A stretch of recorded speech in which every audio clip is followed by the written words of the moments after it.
사람이 희망을 잃어버리면 뭔가 붙잡으려고 몸부림치게 되는 것 같습니다. 그러다가도 도저히 희망이 안 보이면 좌절하게 되고 낙심하게 되고 털썩 주저앉아 앉아버려서 그냥 세월이 가는 대로 세상이 가는 대로 살았으나 죽은 사람처럼 살게 되는 것 같습니다. 우리도 인생을 살면서 종종 살았으나 죽은 사람처럼 사는 것, 이런 것들을 체험해 볼 수 있는 것 같습니다. 나라도 그런 거 있습니다. 나라가 역사를 보면은 이렇게 살아가다 보면 가장 어둡고 캄캄하고 희망이 보이지 않고 정말 힘든 시절이 있는 것 같습니다. 오늘날 잘 살고 있습니다. 미국에도 그런 어두운 과거가 있습니다. 미국이 언제가 가장 어두웠겠느냐 생각해 보면은 남북전쟁 때가 아닌가 싶습니다. 남북전쟁 때 남과 북이 전쟁을 하게 되었는데 어디 전선이 한 군데만 있는 것이 아니라 동부에서 서부까지 전국이 전쟁터가 되어가지고 전국이 전쟁을 했습니다. 서로 남군 편이냐 북군 편에 따라서 보이기만 하면 죽였습니다. 그러니까 같은 나라에서 어마어마한 전쟁이 일어난 거죠. 그리고 오늘까지도 남북 전쟁에 대한 주제들은 계속 미국에서 정말 이야기되고, 그런 이유가 뭐냐면 미국이 사실 가장 어두웠던 시간들이다.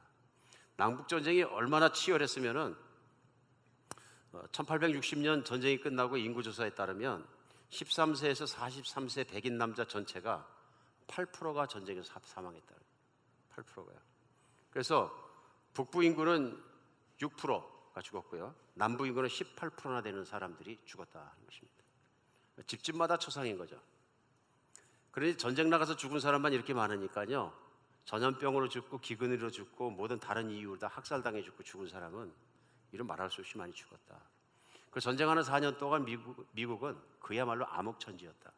한 치 앞도 안 보이는 거죠. 남군이 이길지 북군이 이길지 아무것도 안 보여서 엎치락뒤치락하는 전국의 전투 속에서 얼마나 힘들었을까 하는 걸 생각해 볼 수 있습니다. 그 시절에 대통령을 했던 사람 우리가 아는 것처럼 아브라함 링컨 대통령입니다. 그래서 그런지 오늘날도 미국 역대에서 가장 존경하는 대통령이 누구냐 그러면 거침없이 사람들이 아브라함 링컨하고 뽑습니다. 가장 어려운 시기를 산 것 같습니다. 가장 희망 없는 시절을 살았고요. 근데 그때 당시에 보면 더더군다나 희망이 없는 게 뭐냐면 아브라함 링컨 대통령이 역대 가장 인기 없는 대통령이었습니다. 인기가 없는 정도가 아니라 많은 사람들에게는 원수였습니다. 특별히 남부 사람들에게는 자기들이 전체 대통령으로 투표해서 뽑아줬더니 남북이 분리되는 역할에 앞장에 서게 되었고, 또 남부 사람들이 볼 때는 완전 원수다.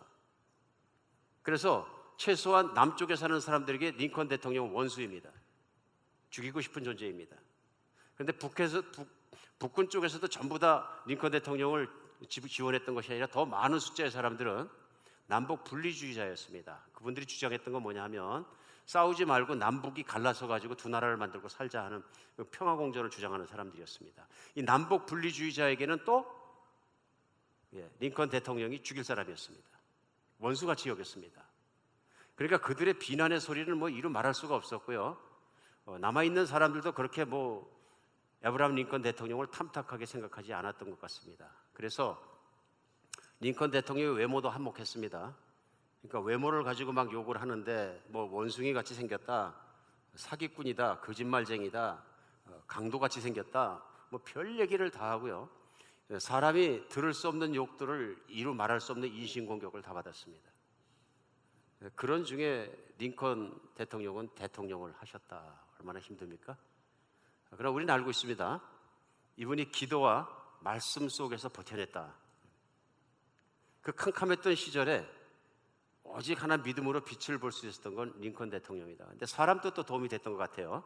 이분이 돌아가시고 나서 세월이 많이 흐르고 난 다음에 물론 이제 암살당하셨죠. 그다음에 미국의 그 국회 도서관에서 돌아가실 당시에 소지품에 가지고 있던 걸 박스에 넣어놨는데 오랜 세월이 지난 다음에 그것을 공개하게 됩니다. 그래서 다니엘 부스라는 박사님이 총 책임하에서 TV를 붙이고 그걸 이제 오픈하게 되는데요. 오랜 세월이 흐른 다음이죠. 몇 가지 소박한 소지품들이 나옵니다. 제일 먼저 에브라함 링컨이라고 쓴 손수건 한 장이 나왔고요. 펜을 수리할 때 쓰는 소형 문구용 칼 한 개가 나왔습니다. 조그만 실로 묶어서 부서진 안경집을 고쳐놨는데 안경집이 하나 나왔고요. 지갑이 발견됐는데 그 안에 $5짜리 지폐 한 장이 발견됐습니다. 아브라함 대통령이 $5 갖고 다니신 것 같습니다. 그런데 가장 주목을 끌었던 건 맨 마지막에 발견된 유품이었는데 그게 뭐였냐면 신문 기사를 이렇게 가위로 잘라서 그걸 꼭꼭 접어가지고 갖고 다니신 거예요. 거기 내용에 보니까 그 당시에 존 브라이튼이란 정치인이 연설한 연설문이 들어있는데 그 중에서 링컨은 역대 대통령 중에 가장 위대한 대통령이다 한 연설 내용이 딱 들어있었습니다. 다 비난하고 희망이 아무것도 없을 때 한 사람이라도 이렇게 격려를 해주니까 굉장한 희망이 됐던 것 같습니다. 사람의 말도 어두운 시절에 희망이 된다. 희망이 된다. 아마 성경 안에서 우리 구약에 보면 유대인의 역사가 나옵니다. 유대인의 역사 속에 가장 어두운 시대, 가장 힘들었던 시대를 말하라. 그럼 우리는 알 수 있습니다.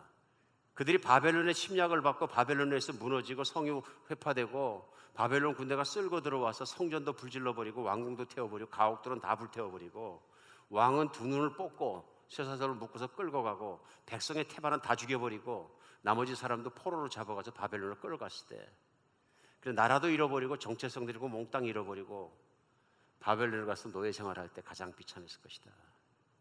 우리는 알 수 있습니다. 가장 비참했을 것이다. 근데 오늘 성경은 배경이 그것입니다. 바벨론에 끌려가서 희망도 없고 아무것도 없고 시체처럼 죽은 사람처럼 정말로 그렇게 살아가고 있는 캄캄한 밤중에 하나님이 밝은 빗줄을 넣어주시는 것처럼 에스겔이라는 선지자를 통해서 메시지를 주십니다. 아브라함 링컨 대통령은 다 사람들이 멸시하고 욕하고 저주하고 그럴 때에도 어떤 정치인이 하는 말 한마디도 넣고 다니면서 격려가 됐다고 딱 붙잡았는데 정말로 죽은 사람처럼 살아가는 이스라엘 사람들에게 하나님의 메시지가 이런 메시지가 선포된 것은 어마어마한 희망입니다. 그래서 오늘 본문이 유명한 에스겔서 37장 1절로 14절인데요. 그 메시지의 시작이 이렇게 시작됩니다. 여호와께서 권능으로 내게 임재하시고 그의 영으로 나를 데려가서 골짜기 가운데 두셨는데 거기 뼈가 가득하더라. 이게 환상이죠. 하나님께서 하나님 쓰시는 선지자를 환상 중에 계곡으로 데려갔는데 계곡 자체가 사는 계곡 사이에 사람의 뼈가 가득 있더라. 물론 죽은 시체를 오래 가면은 살과 모든 건 없어지고 뼈만 남은 건 죽은 지 오래된 거죠. 2절에 그가 그 뼈 사방으로 지나가게 하시기로 본즉 그 골짜기 지면에 뼈가 심이 많고 아주 말랐더라. 오래된 시체들이죠. 뼈만 남았는데 골짜기가 가득 메워졌더라. 그때 3절에 하나님께서 에스겔에게 질문합니다. 인자야, 이 뼈들이 능히 살 수 있겠느냐? 하기로 내가 대답하되 주여 주께서 아시나이다. 제가 그걸 어떻게 알겠습니까? 4절에 말씀하십니다. 너는 이 모든 뼈에 대언하이를 모든 마른 뼈로더라 여호와의 말씀을 들을지어다 하고 말하라. 대언은 대신 말하는 거죠. 내가 지금부터 말하는 걸 내가 대신 그들에게 선포하라. 5절에 보니까 주 여호와께서 이 뼈들에게 이와 같이 말씀하실 내가 생기를 너희에게 들어가게 하리니 너희가 살아나리라. 그 다음에 6절에 너희 위에 힘줄을 두고 살을 입히고 가죽을 덮고 너희 속에 생기를 넣으리니 너희가 살아나리라. 또 내가 여호와인 줄 너희가 알리라 하셨다 하라. 이 말씀들을 쭉 선포하게 하신 겁니다. 그래서 7절에 보니까 내가 하나님께서 말씀하신 대로 그 말라 빠진 뼈 시체들이 있는 곳에 가서 그대로 말씀대로 대언을 했더니 선포를 했더니 7절에 보면 뼈가 움직이기 시작하고 이 뼈 저 뼈가 들어오면서 뼈가 서로 연결되더라. 마치 해부학을 공부하는 우리 의과 대학생들이 뼈를 맞춰놓고 공부하는 것처럼 뼈 이름 외우기가 그렇게 힘들다 그러는데 뼈가 많아서 자기들이 일어나서 뼈가 딱 맞춰지더라. 그리고 또 보니까 그 뼈 위에 힘줄이 생기고 살이 돋고 그게 가죽이 덮이는 그래서 육신이 살아났다는 얘기입니다. 그런데 8절에는 그런데 생기는 없더라. 사람이 육신을 살아났는데 보니까 생기는 없더라.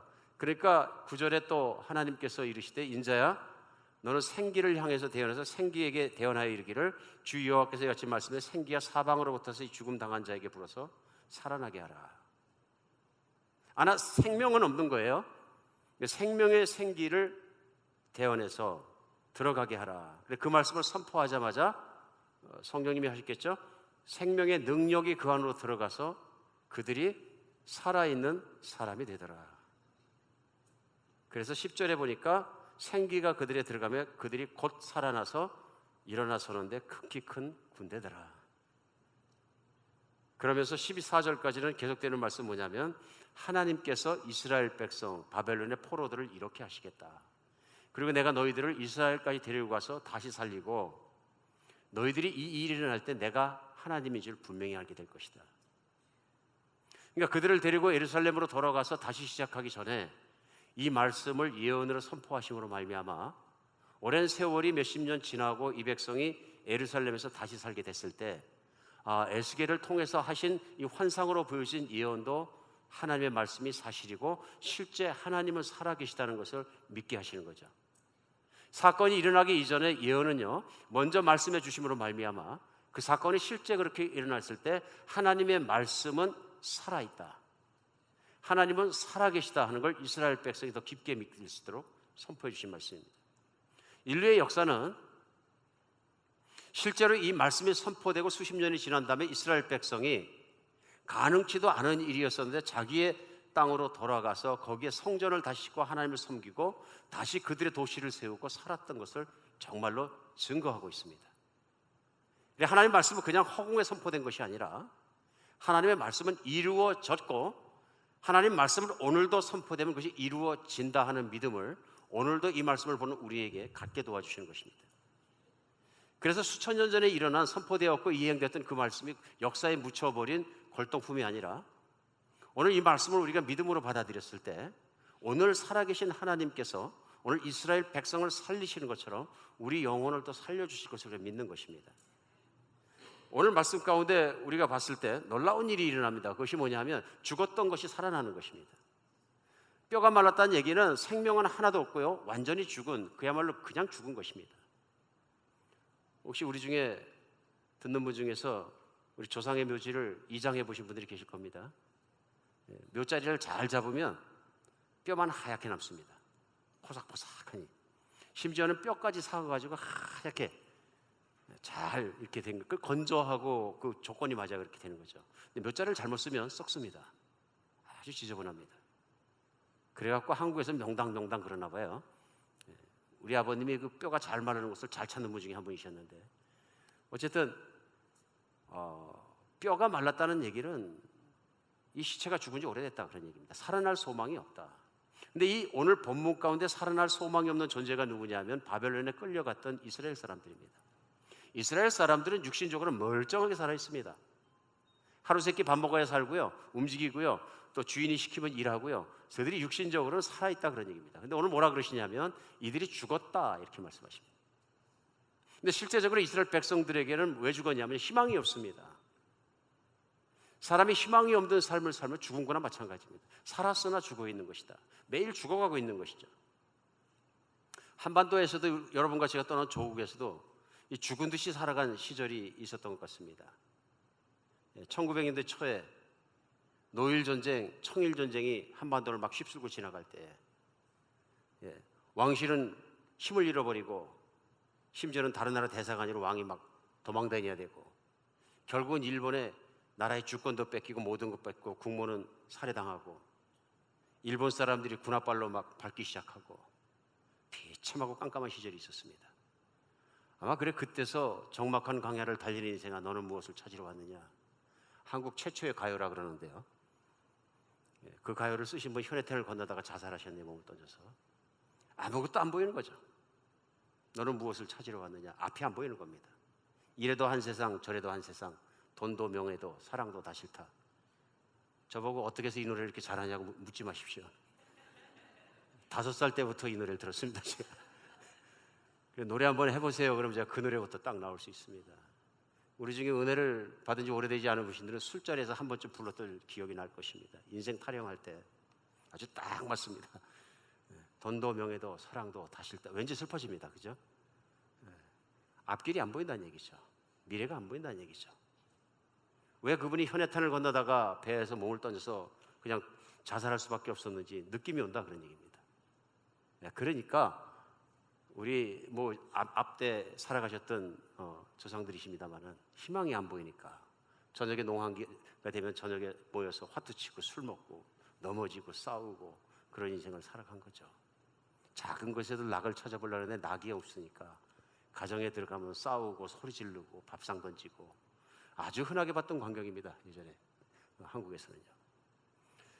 희망이 없다는 얘기죠. 살아있으나 죽어가고 있다. 성경에서는 두 가지 사람에 대해서 얘기합니다. 하나는 살아있는 사람, 하나는 죽은 사람입니다. 성경이 말씀하시는 살아있는 사람은 하나님처럼 하나님의 자녀가 돼서 영원한 생명을 받아서 살아가는 사람을 살아있는 사람이라 하고요, 영혼을 받지 못하고 영원한 생명을 살지 못하고 누리지 못하는 생명을 살아있으나 죽은 사람이라고 말하십니다.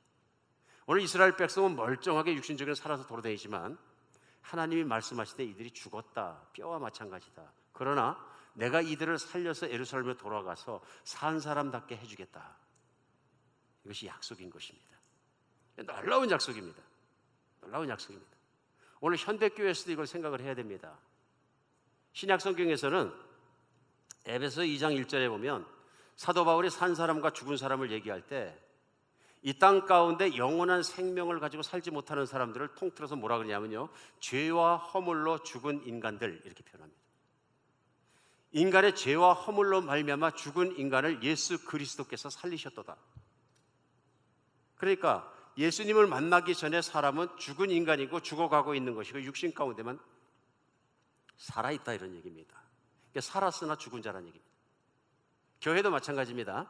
요한계시록에 보면 요한 사도를 통해서 예수님께서 말씀하실 때 특별히 3장 1절에 사대교회에 대해서 얘기하시면서 이렇게 표현하십니다. 사대교회 사자에게 편지하기를 하나님의 7영과 7뼈를 가진 이가 가르사대 내가 내 행위를 아노니 내가 살았다 하는 이름은 가졌으나 죽은 자로다.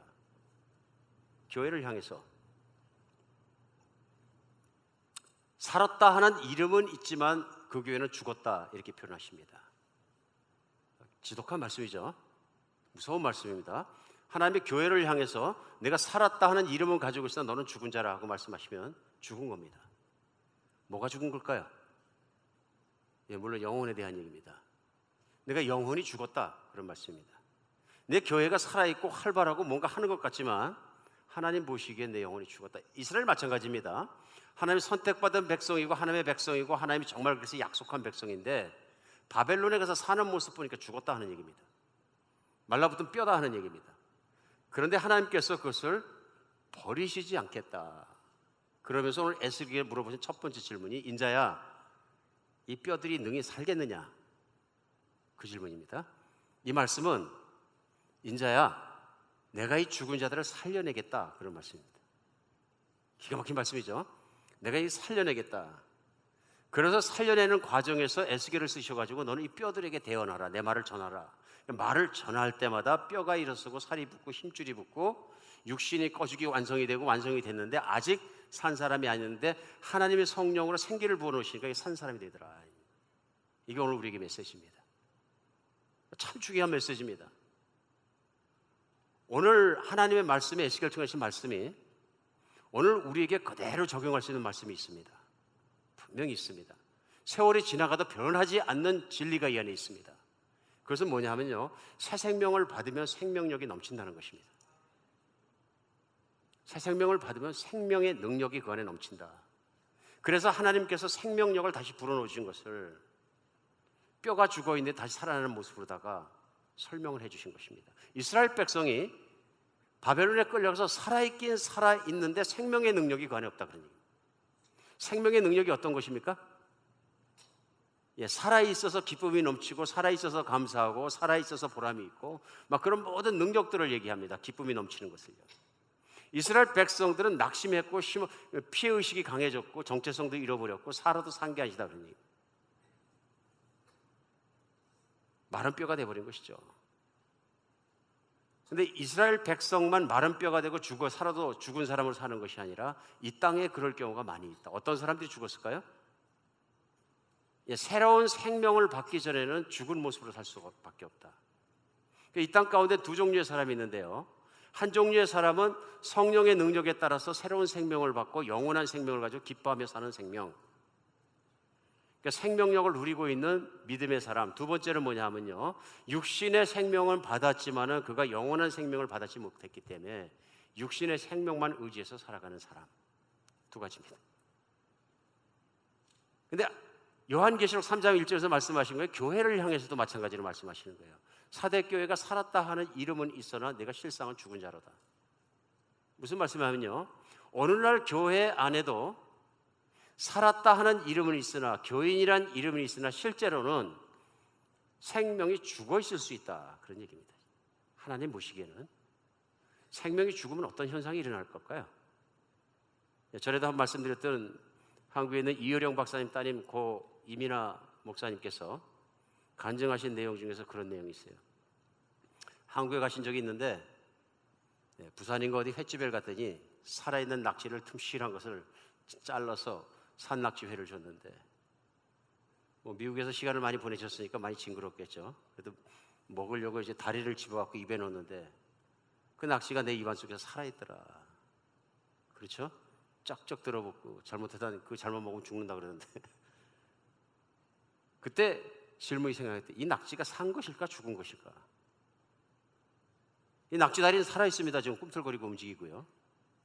근데 분명히 몸으로부터 분리돼서 죽은 것입니다. 시간이 지나가면 죽을 것입니다. 그러나 형상을 보면 꿈틀거리고 몸부림치고 살아있다 그런 얘기입니다.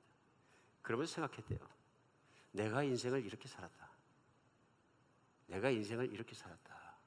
그래서 돌이켜 생각하니까 자신이 한국에서 유명한 교회를 오랫동안 다녔고 또 미국에서도 법관 생활하면서 뭐 하면서 출세도 하고 또 명문 가문에 태어나고 다 정말 사람들이 부러워할 만한 길을 걷고 자식도 낳고 키웠는데 또 한국에서도 계속 이민교회를 섬기고 살았는데 자기 만족함을 몰랐다. 어떤 집사님은 막 그냥 구원받았다고 기뻐하고 눈물 흘리고 감사하고 제자훈련 받는데 막 간증하고 나중엔 제자훈련 받는데 한 명 한 명 그런 기쁨의 간증을 하는데 자기는 간증할 게 없었던 게 아들은 자폐증 걸리고 자신도 아픔이 생기고 그 모든 걸 해결해보려 동분서주하고 뛰어다니고 제자훈련 받는데 아무 기쁨이 없었다. 어느 순간에 자기가 에스겔서 37장의 마른 뼈처럼 말라 죽어있는 뼈라는 걸 생각을 하게 됐다.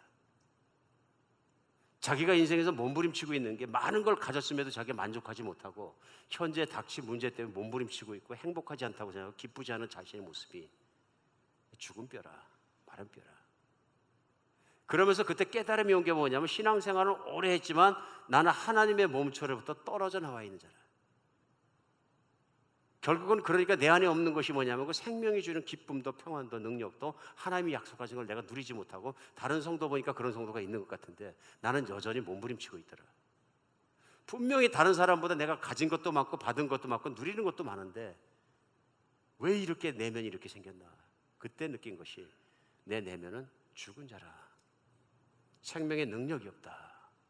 그때 하나님께 무릎 꿇고 예수님 앞에 나가서 정말로 예수님께 접목이 되고 새 생명의 기쁨이 들어오고 믿음으로 내가 영원히 살아가는 걸 깊이 받아들이고 성령의 능력을 체험하고 생명의 능력을 체험하고 나니까 현실은 바뀐 게 없는데 기쁨과 평안과 희열이 오면서 살 맛이 나더라. 그 전까지 죽을 맛이었는데 살 맛이 나더라. 이게 생명의 능력입니다.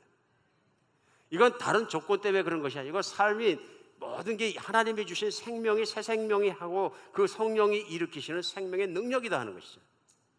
그걸 체험하고 아들 때문에 수년간을 뛰어다니고 방법을 연구하고 떼굴떼굴 굴르고 새벽기도를 채우는데 안게 된 것이 아들이 낳더라. 생명의 능력이 들어왔더니 현실도 변하기 시작하더라. 새 생명을 가진 사람은 하나님이 주신 왕성한 생명의 능력을 누린다는 것입니다.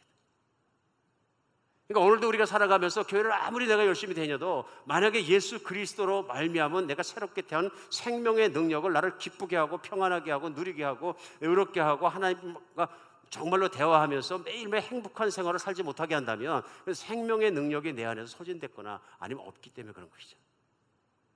오늘 이스라엘 백성은 분명히 살아있고 하나님의 백성이란 명분도 있고 다 있음에도 불구하고 그들에겐 희망도 없고 삶의 재미도 없고 아무것도 없고 낙심한 존재다. 죽었다는 얘기입니다.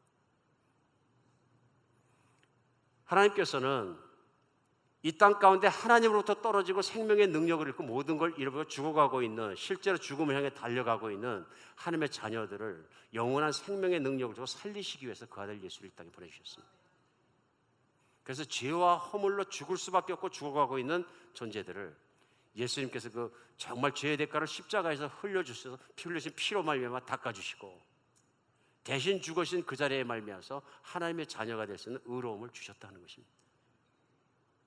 그걸 마음속 깊이 믿으면 믿을수록 쳐다보니까 뭐냐면 창조자 하나님과 내 관계가 회복되어서 이제는 예수 그리스도의 부활을 따라서 내가 죽지 않고 영원히 살아간다는 그것이 그동안 해결되지 않았던 내 안에 맺혀있는 나는 죽을 거야 하는 두려움으로부터, 그 모든 긴박감으로부터 나를 풀어주셨다. 얼마나 놀라운 생명의 능력이 흘러들어오는지 모른다. 그냥 맥없이 나는 믿습니다 하는 거하고, 예수님께서 나를 위해 십자가에 못 박혀 죽으시고 그 보혈로 깨끗하여지고 진짜로 내가 예수님을 믿고 예수님이 부활하심으로 말미암아 나도 영원히 살아가고 창조자의 무한한 사랑을 내가 자녀로서 누리고 있다는 확실한 믿음이 들어갔을 때 오는 기쁨과는 다른 것이다. 그때 일어나는 게 뭐냐면 내가 영원히 살아있다는 믿음으로 말미암아 새 생명의 기쁨이 나를 채우기 시작하는데, 세상은 힘들어도, 세상은 변한 게 없어도, 육신은 후패해가도, 모든 것이 힘들어도 나는 새 생명의 기쁨과 능력으로 말미암아 생명의 능력을 누린다. 그것입니다. 여러분과 제가 다른 건 몰라도 성령님만이 하시는 그 능력에 따라서 이 새 생명이 누려지는 사람이 되었으면 좋겠습니다. 누려지는 사람. 이건 노력으로 되는 게 아니고요, 믿음으로 되는 것입니다. 실제로 하나님이 살아계시고 그 아들을 보내주셨으며 십자가에 못 박아 죽게 하시고 나를 사랑하셔서 나를 붙드시고 나를 쳐서 부르신다는 걸 내가 믿는 것입니다. 이거 되기까지는 세상에서 내가 정말로 바람피지 마세요. 돈 때문에 너무 애착하지 마세요. 난리치지 마세요. 아무 얘기해도 소용이 없어요. 마른 뼈이기 때문에 마른 뼈에 증상이 있습니다. 그게 뭐냐면요, 마른 뼈가 원하는 것은 내가 살아있는 동안에 내가 만족할 수 있는 길을 죽자서 잘 찾는 것입니다. 그런데 안 채워지는 거예요. 지금 세상 사람들이 가장 목말라 하는 게 뭡니까? 오늘도 예수를 믿지 않, 내가 예수를 오늘 안 믿는다면 내가 가장 원하는 건 뭡니까? 사실은 참사랑이에요. 세상 연속극의 가장 중요한 것들, 소설의 주제들 모든 걸 따져 들어가 보면 진실하고 변함없고 순수한 사랑을 내가 하면서 내가 그렇게 살고 싶다는 열망입니다. 그게 뭐 잘못됐느냐? 어떤 분들 그러세요. 예수 믿는다고 연속극 보면 안 됩니까? 연속극에 참사랑을 구하는 것들이 나오고 바른 길의 사랑을 구하는 것들이 주제가 다 그러니까요. 요즘 가끔 이상한 연속극도 있는 모양인데 불륜하는 사람들이 잘 된다 그러더라고요. 세상이 뒤틀린 거죠. 그러나 보편적으로 보면 어떻습니까? 결국은 세상을 포기하더라도 내가 사랑을 지키는 사랑을 좋아합니다. 자매님들도 그렇고 형제님들도 그 사랑 보면 난 저런 사랑을 원해. 갈등하는 거죠. 부부싸움에 또 대부분도 등장하는 게 왜입니까? 나는 순수하고 참되고 절실하고 변하지 않는 그런 사랑을 원했는데 그런 사랑이 현실적이고 타협적이고 세속적이라고 느껴지면 그 순간에 결국 내가 결혼한 내 사랑도 주간 잡지 표지처럼 통속적인 거구나 느끼는 순간에 내 인생에 가치 없어. 내가 이 사랑 믿고 인생을 투자한단 말이야. 그럼 어떻게 됩니까? 허망해집니다. 맞습니까? 내가 원하는 건 다른 거거든요. 근데 이건 연속곡 봐서 참사랑을 쳐다본다고 해결되는 문제가 아니에요. 간격만 깊어지지. 이게 뭐냐면요, 죽은 뼈가 가지고 있는 하나님과 분리돼서 나는 현상들입니다. 이건 채울 수 없는 거예요. 왜 채울 수 없어요? 인간은 이기적이고 인간은 탐욕스럽고 인간은 타락했기 때문에 안 되는 거예요. 이걸 바꾸시는 분이 하나님이신 거죠. 하나님의 능력에 그 안에 들어가서 새 생명이 되고 나면 욕심도 사라지고 탐욕도 사라지고 모든 게 사라진 거냐면 하나님의 사랑으로, 참 사랑으로, 변하지 않는 사랑으로, 확실한 사랑으로 내가 안정감도 겪게 되고 정말로 기쁨도 갖게 되고 하나님과의 교제 속에서 다 해결되는 거예요. 그러니까 새 생명을 얻은 사람 어떤 사람이요? 그런 갈증들이 해결된 사람들이. 그러니까 무슨 능력이 생깁니까? 이제는 상대방에게 내가 그런 사랑을 기대하고 의지하고 불평하고 가지려고 그러는 것이 아니라 내가 줄 수 있는 능력이 내 안에 생깁니다. 내가 변함없고 정말 상대방을 그렇게 할 수 있는 능력이 내 안에서 흘러넘치기 시작할 때 우리는 이것을 생명력, 생명의 힘이라고 얘기합니다. 원래 내 안에 없던 거예요. 새 사람 되니까 생기더라 하는 얘기입니다. 이런 사람이 사랑을 흘려내면 가정이 변하고 주변이 변하고 다 변하는 거죠. 다 변하는 겁니다. 하나님 생명의 능력을 가지고 살아가는 여러분과 제가 되었으면 좋겠습니다. 이 뼈들이 능히 살겠느냐? 하나님이 하시면, 성령의 능력으로 부어놓으시면 새 생명이 것을 가능하게 하신다. 오늘 두 번째 또 우리가 분명히 깨달을 게 있습니다. 새 생명을 받아야 생명의 능력이 넘친다는 것과요, 두 번째는 새 생명을 전하면 그 새 생명의 능력과 생명의 능력이 흘러넘치고 충만해집니다. 오늘 본문을 쭉 읽다 보면은 하나님께서 그 뼈들에게 직접 지시하셔도 됩니다. 뼈들아 살아나라, 뼈들아 생기가 들어가라, 다 하셔도 됩니다. 근데 매번 변화가 있을 때마다 에스겔을 지키십니다. 너는 내 말을 대신하라. 그 뼈들아 살아나라 명령하라. 육체가 살아나고 뭐래가 뼈들에게 생기가 들어가라고 명령하라. 생기가 들어가라 말하니까 사방으로부터 생기가 몰려서 들어가서 살아나더라. 매 스텝마다 움직일 때마다 살려낼 때마다 하나님께서 명령하신 건데 에스겔을 통해서 너는 내 말을 대신하라. 에스겔의 말입니까? 하나님의 말입니까? 하나님의 말씀을 에스겔이라는 사람에게 대언하도록 해서 에스겔은 하나님의 입이고 하나님의 도구입니다. 에스겔을 선포하니까 실제 그 일이 일어나더라. 사람의 능력이 아닌 거죠. 그러나 중요한 건 뭐냐면요, 하나님은 에스겔을 사용하셨다 하는 것입니다. 예수님이 이 땅에 오셨을 때 똑같습니다. 예수님은 12 제자들을 들고 끊임없이 활동하시면서 뭘 하셨냐면요, 세상에 있는 죽은 뼈들을 살려내는 일을 하셨습니다. 천국 복음을 전하시고 하나님 나라 들어와서 하나님에게 떨어졌던 자들이 하나님께 정말로 연결돼서 생명이 살아나는 사역, 그래서 천국 사역을 하셨는데요, 복음을 전하시면서 제자들에게 그대로 하셨고요, 매일같이 마을과 마을을 다니시면서 그 복음을 전해서 뼈들이 살아나게 하신 거죠. 그러면서 예수님이 하신 일은 제자들에게 내가 너희에게 내 이름을 주겠다. 하나님이 이름을 주시면 그 영광을 다 주신 겁니다. 너희가 내 이름으로 선포하는 것은 귀신도 나가고 다 일어나게 하고, 너희가 내 이름으로 구하는 것은 무엇이든지 다 이루겠다. 그러므로 너희는 가서 내 이름으로 복음을 선포하고 내 증인이 되어라. 그래서 예수님이 제자들에게 당부하신 마지막 말씀은 그러므로 너희는 가서 모든 족속을 제자로 삼아라. 생명이 일어나게 하고 내가 가르친 걸 정말로 분부한 것을 가르쳐 지켜 행하게 하라. 내가 항상 마지막에 너희와 함께 있겠다. 제자들이 이 말씀 지켜서 성령님의 능력을 따라 인도하심을 따라 예수님의 증인으로 살아갔다는 것입니다. 새 생명을 받은 사람은 인생을 살면서 새 생명을 전하는 이 생명의 능력을 전하는 복음을 전하는 증인의 삶을 살지 않으면 새 생명의 능력이 생명력이 죽습니다. 우리가 신앙생활하다가 전에는 막 뜨겁고 하나님에게 열광하고 그랬는데 이게 왜 이러지? 이유는 간단합니다. 생명이 흐르는 속에 내가 있지 않기 때문에 그렇습니다.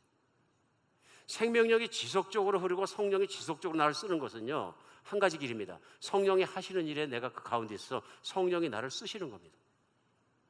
다른 길이 없는 것 같습니다. 성경에 우리는 성령론에 대해서도 이상한 길을 많이 듣고 배운 것도 없지 않아 있습니다.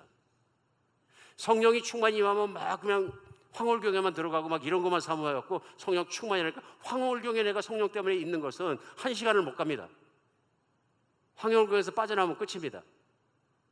물론 믿음이 커질 때 도움이 될지도 모르죠.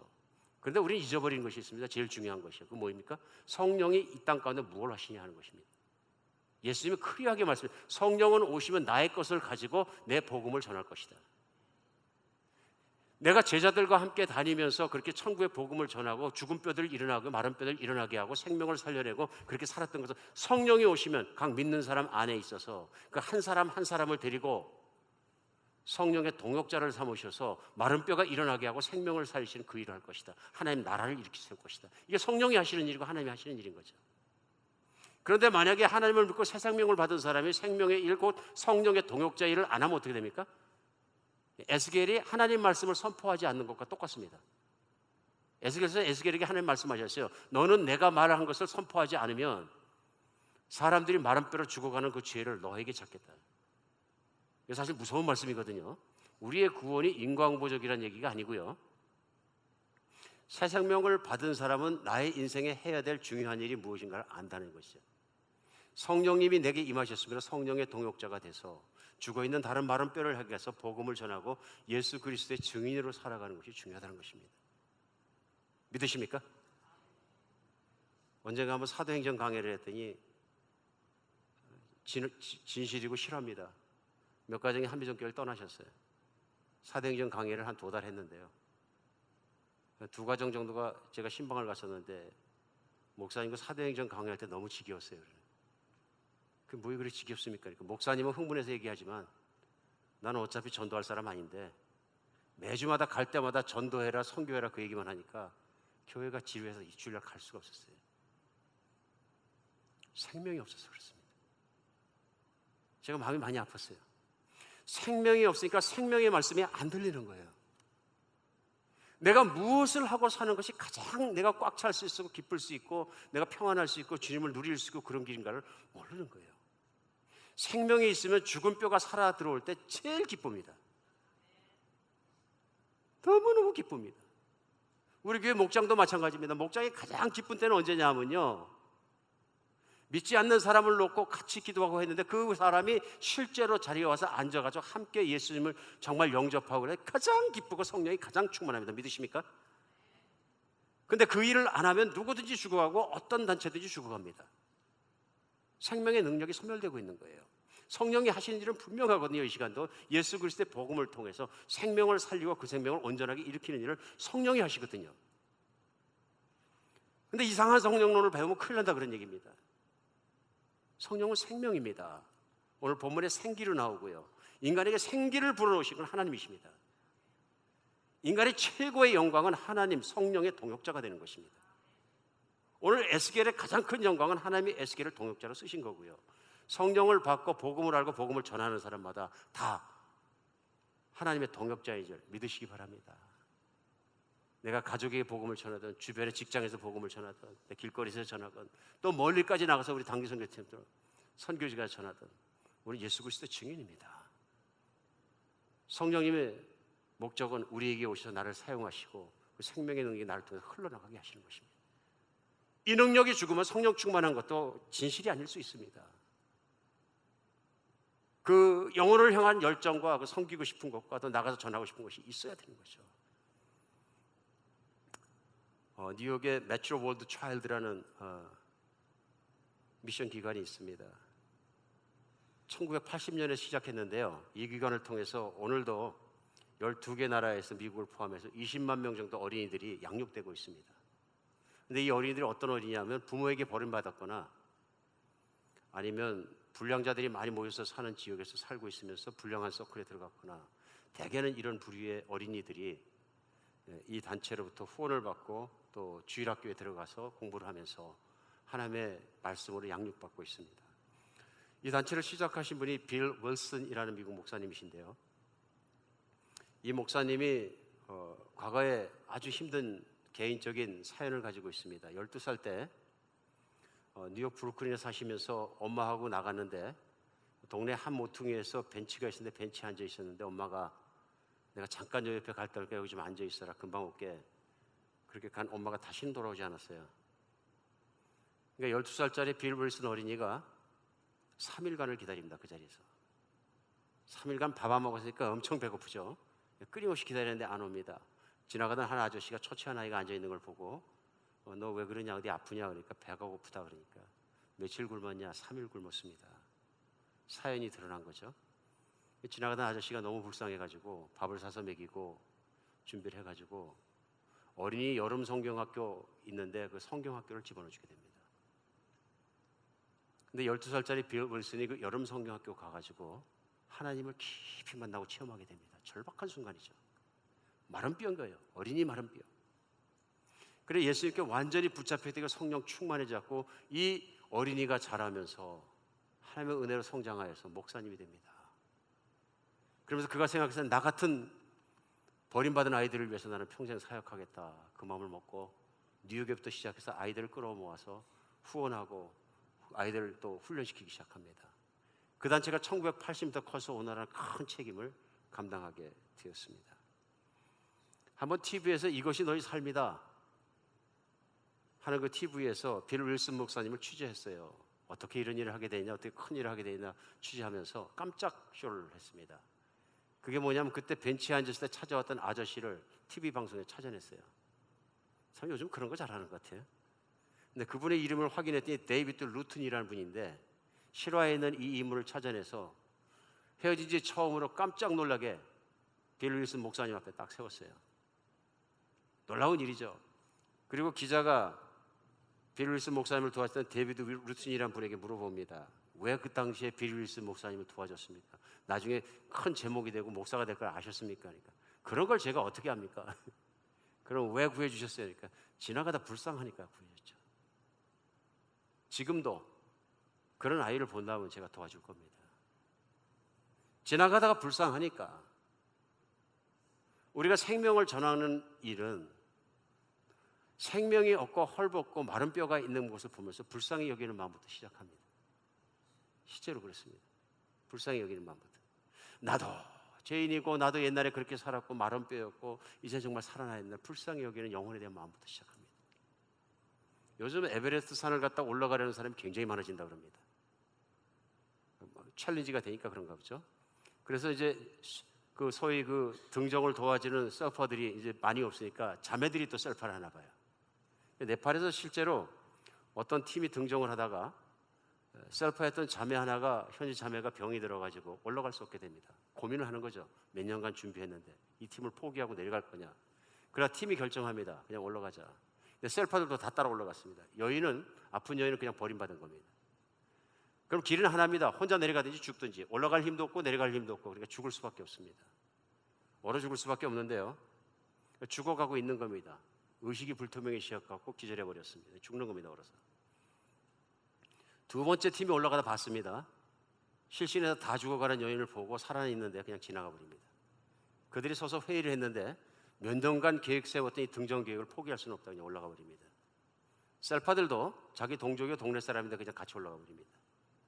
세 번째, 미국에 왔던 등반객이 올라왔다가 등반객 대장이 쳐다보고 회의하지 않습니다. 내려가자, 데리고. 그래서 그 길로 그 셀파를 데리고 12시간의 사투를 벌인 끝에 그 셀파를 달아내려가지고 살립니다. 그 여자 셀파가 눈을 뜨고 나서 한 말이 무슨 말이냐 하면요, 내 동료들도 나를 버리고 다 버리고 갔는데, 사라져 버렸는데 나를 전혀 알지도 못하고 내가 알지도 못한 먼 나라에서 온 이 사람이 내 생명을 살려주셔서 너무나 감사하다. 너무나 감사하다. 여러분과 제가 예수님 믿기 때문에 오늘 이 복음의 말씀을 또 들을 수 있고 오늘 또 내가 생명 갖고 살 수 있는 건, 조선이란 나라가 어디에 붙었는지 지도에도 제대로 안 보이고, 조선에 가면 이상한 사람들이 있다는데 뭐 그런 얘기만 잔뜩 들고, 미국에 이미 뭐 자동차도 나오고 막 문화가 발달하고 그랬을 때, 맨하탄은 이미 저 브루클린 브릿지가 세워지고 막 그랬을 때, 배를 타고 몇 개월 동안 통통 배를 타고서는 한반도에 땅을 내렸던 자신을 정말 희생해 가면서도 조선에 정말 죽어가고 있는 마른 뼈들을 불쌍히 여기는 사람들이 있었기 때문에 여러분과 제가 믿는 것입니다. 믿는 것입니다. 누군가 성령의 동역자가 있었기 때문에 내가 있는 것이죠. 오늘 이 시간에도 전 세계는 20억 명의 어린이가 산다 그럽니다. 그 중에 1억 4천만의 아이들은 고아입니다. 매일 2만 5천 명의 어린이가 굶어서 죽고 있습니다. 이 뼈들이 살 수 있겠느냐? 개발도상국에서 3분마다 어린이 한 명이 영양실조로 죽습니다. 20억 아이 중에 4억은 건강한 물을 마실 수 없습니다. 1억 2천만 명의 어린이가 전혀 교육도 받지 못하고 있습니다. 우리가 수요일날 출발해서 나가서 만나게 되는 어린이들도 그 중에 태반은 신발을 신어본 적이 없습니다. 가서 체험하게 되시면 맨발로 뛰어야 됩니다. 우리도 어릴 때 기차 앞에 고무신 아니면 맨발로 살았는데요, 진흙 위에서 사는 모습을 그대로 보게 됩니다. 그들이 가난하기 때문에 불쌍한 것이 아니라 마른 뼈이기 때문에 무엇을 희생하더라도 하나님의 복음으로 그들이 큰 것을 바라는, 그 열정으로 나갈 수 있는 여러분 같이 됐으면 좋겠습니다. 인생을 무엇을 위해 사십니까? 하나님의 생명력을 누리십니까? 예수님 때문에 하나님의 자녀가 되었기 때문에 내가 매일 기쁘고 매일 평안하며, 또 내가 하나님께서 나를 의롭다고 여겨주셨기 때문에 그것 때문에 내가 늘 행복하게 사십니까? 그럼 생명력이 있으신 것입니다.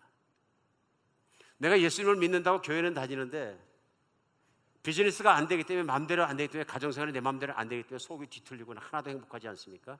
어쩌면 내가 마른 뼈인가 생각해 보시기 바랍니다. 생명이 들어오면 생명력이 넘칩니다. 믿음으로 승리하시기 바랍니다. 생명력이 있는 사람은 그 생명력이 하나님의 뜻을 따라 성령을 따라 증인으로 흘러가게 되어 있습니다. 우리 그 길을 따라가야 되겠습니다. 기도하겠습니다. 하나님,